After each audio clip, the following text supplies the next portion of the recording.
Hey, what's up guys, it's T-Bone here. Welcome back to another episode of playing Legendary Game of Heroes. So today's the last day for the Jade Forest event, and let me know how you guys are doing. As a guild, we're doing okay. We're currently in 144th, and I'm still fighting to stay in the gold tier. But what I want to do today was to continue to sort of explore what I tried in the last episode. We're kind of trying to explore different cards, different teams, and see how things work out. And as I was exploring, I came across this one card that I never really gave much of a thought about, and I wanted to sort of explore and see how viable it is. And that is the Wicked Queen. And the reason why I took a look is because of her passive skill. So her passive skill actually heals for 10% of lost HP in every turn. And in addition to that, her battle skill also heals for 25% plus removing a debuff. And I didn't really think much of this card until I realized that, hey, this could be something that could be helpful in situations where your health might be a problem.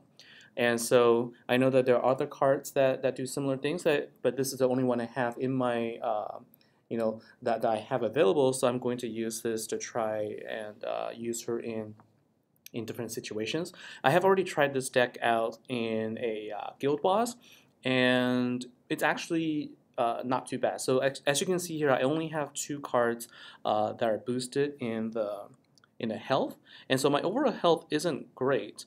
And there are only actually there are three cards that are boosted for health, but because the guild boss fight hits so hard, I can only really survive for a few turns. But with the addition of this card, I'm actually able to survive a little longer, and that helps me deal a little bit more damage than I normally could.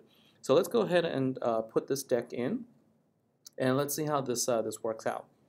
So we'll put this deck in, and also in here I've also added a couple of relics here that boost honor cards. And if you notice, what I've done is I've put them in the beginning of the list of relics, and then I put the two Jade Mace at the end.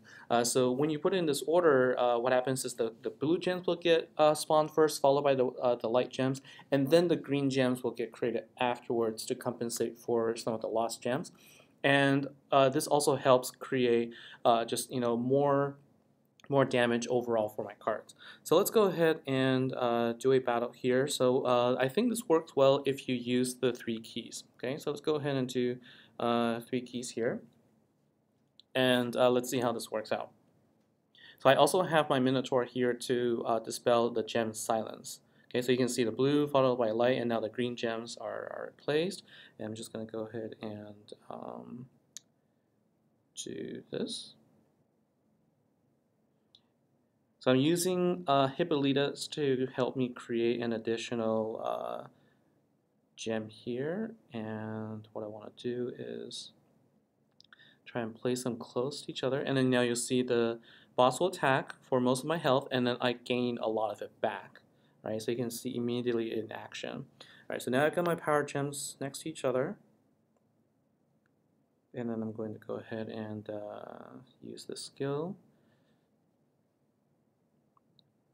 And then, so if you notice that the boss actually had attacked me for most of my health the first turn. So by this time, without the queen, I would have already been defeated.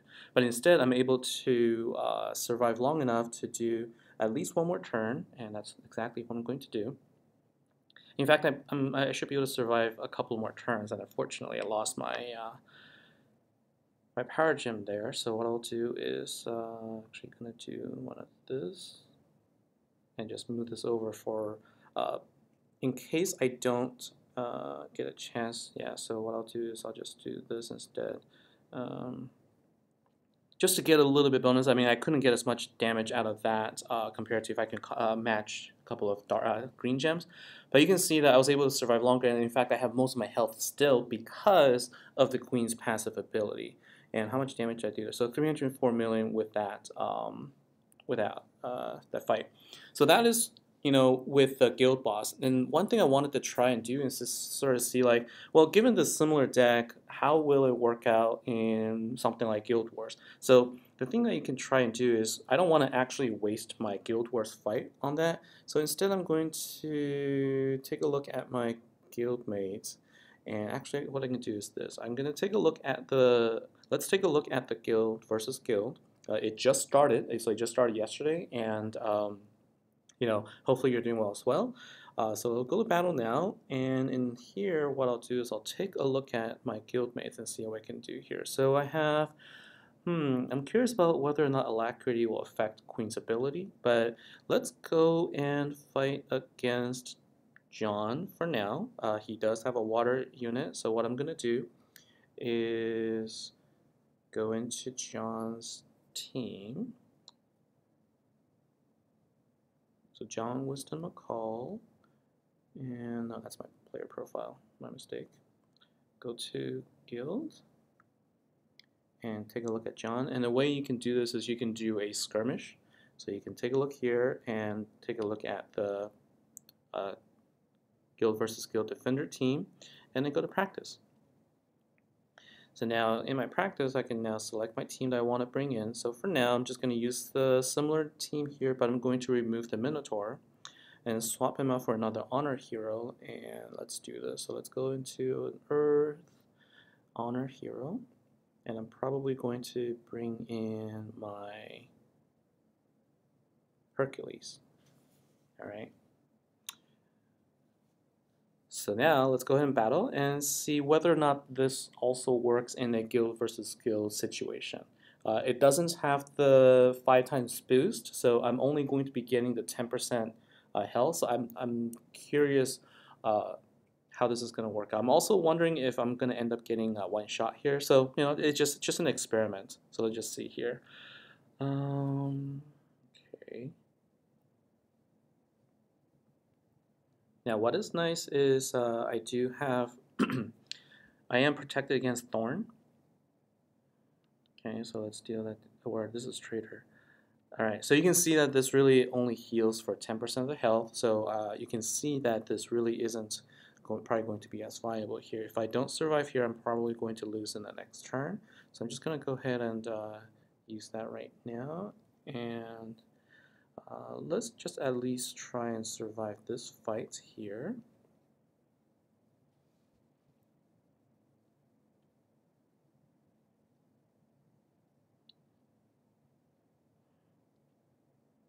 Okay, and let's see if I can gain my health back. So yeah, so I only get 10%. So without the boost, the 10% probably isn't quite enough. If you're up against a really high level team, such as this one here, so my expectation is that I am not going to survive this hit. Plus I have the traitor damage there. So okay, so it's at least good to know this works out well in a guild, in a sort of a raid situation where you're fighting against a boss where you can use 3 keys essentially. So it's not as viable an option in guild versus guild, but I thought just kind of wanted to show that off a little bit. In situations where you feel like you have a team that can deal damage but just cannot survive, as survivability is an issue, and you have something like Wicked Queen or another card that does provide the passive heal, it might be worth a shot. So give it a try. Let me know if it works out. And for me, I would love to see her in action in a deck that actually synergizes a little bit more. It is a mage human card. I have not yet seen a event card yet that does 300% health and damage for human or mage yet, so that potentially could be something in the future. So anyways, that's all for this week's episode. Just wanted to showcase this one card, and there are others out there, and they probably work a lot better. But I just thought we'd give this a try and see if you have this in your deck, or if you have it in your arsenal. Give it a try. It is pretty fun. All right, so that's it. Thank you for your time. Thanks for watching, and good luck in Guild versus Guild, and I'll see you next time. Take care.